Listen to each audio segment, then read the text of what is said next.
સુરતથી એક સમાચાર સામે આવી રહ્યા છે, તેની પર નજર કરી લઈશું। મહત્વના સમાચાર સુરતથી મળી રહ્યા છે, તેની પર નજર કરી લઈશું।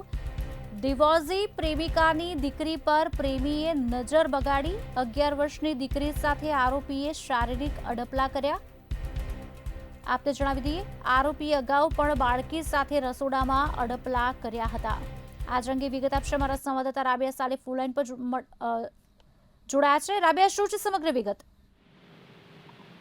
ખાસ કરીને સુરતની જે આ ઘટના સામે આવી રહી છે, ડિવોર્સી મહિલાના જે પ્રેમી હતો એના દ્વારા કૃત્ય આચરવામાં છે। 11 વર્ષની માસૂમ અંશી જે બાળકી છે એ ડિવોર્સી મહિલાની બાળકી હતી, જેની સાથે જે છે આ યુવકે અડપલા કર્યા હતા। ડિવોર્સી મહિલા જે પુરુષ સાથે મિત્રતા રાખી હતી, એ જ પુરુષે એની દીકરી સાથે વિકૃત હરકત કરી છે। ત્યારે બાળકીએ પિતાને ઘરે જઈને સમગ્ર વાત જણાવી હતી, કારણ કે પિતાને જ્યારે આ સમગ્ર વાતની જાણ થઈ, ત્યારે દીકરીના કપડાં કાઢીને અશ્લીલ હરકત કરવામાં આવી।